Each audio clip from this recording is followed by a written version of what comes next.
On, I believe, Monday, we got some new insight into what is now a 9 or 10 month long crackdown on a variety of tech companies in China. And a report from the New York Times added some nuance to what we know.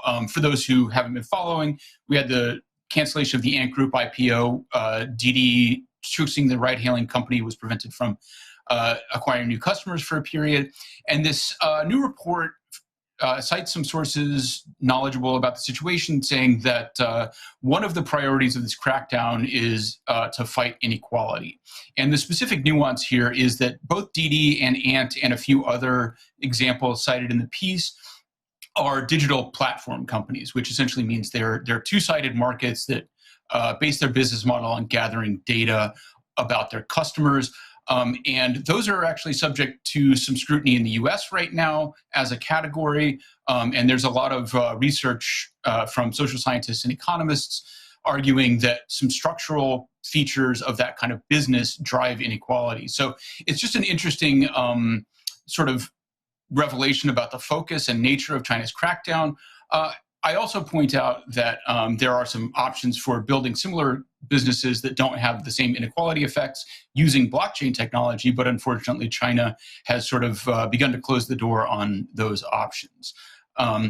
Naomi, go for it. I'm going to call bollocks on this one. I don't think this is about equality at all.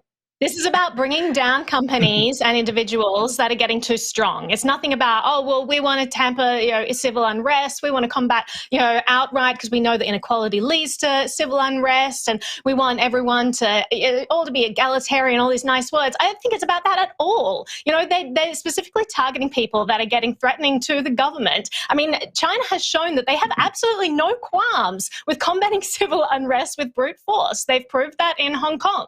So it doesn't make any sense to me that they're like, oh, well, this crackdown, it's just for equality and all of these nice words. Like, if they wanted to combat civil unrest, there are plenty of ways that they already do that.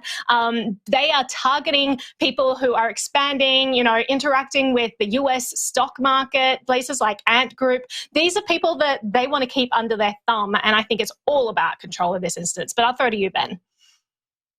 I don't know. I don't think the two things are mutually exclusive, right? Like, you can try to avoid civil unrest. There's my doorbell.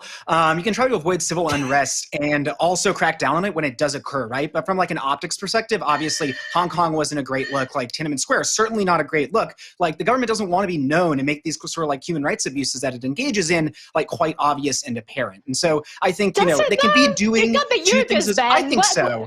They're happy with those optics right now because they're not changing them. They're not doing anything to protect the Muslims in China. That doesn't mean they have to be happy with them. It doesn't mean it like cuts into their political capital in other ways, though they do have the economic capital to balance out with that. So I don't know. I'm not buying that those two things have to be at odds. At the same time, I do think that if control is at the heart of this, right, we're not going to see any real opening up. And I think, unfortunately, that kind of goes for most states writ large, right, David, when you're kind of laying out what these alternative scale platforms could be if you actually do want to try and fight some form of inequality based on centralized platforms. Once it gets out of the control of the state, I think the state becomes quite wary of it. Yeah. I mean, I would agree that it's not necessarily either or. And just to cite one specific thing, these platform companies, for example, have very small staffs relative to their revenues, so that's less wages for people. And there's some specific examples of China being concerned about that. And the power issue, it is intertwined because the Communist Party is able to maintain control in China largely by continuing to increase people's standards of living, especially, people at the top end, people who are educated, who would be on the staffs of these companies. So I would tend to agree with Ben that they're closely intertwined, and it's hard to separate propaganda from the underlying motivations.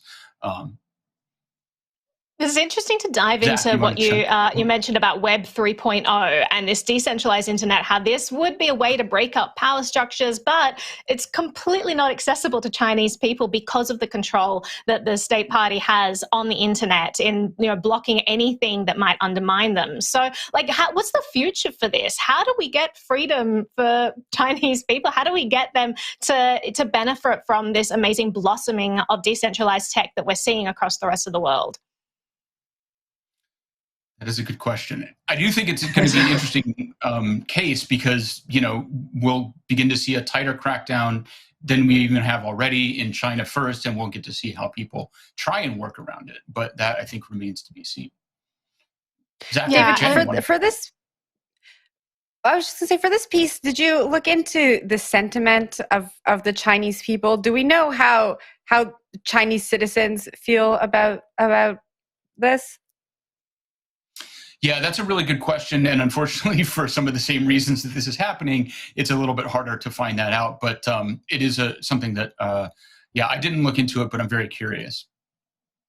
Yeah, I'll also mention that the word equality is a very squirmy word because people use it to define all kinds of different things. You have equality of outcome, you have equality of opportunity. It's very clear that the Chinese government doesn't want equality of opportunity there. They're the government that's picking the winners and losers. They're the governments that's giving special deals to certain industries and certain people in that industry according to how close their CCP ties are. So it's very clear that equality in terms of opportunity is not part of what they're considering here.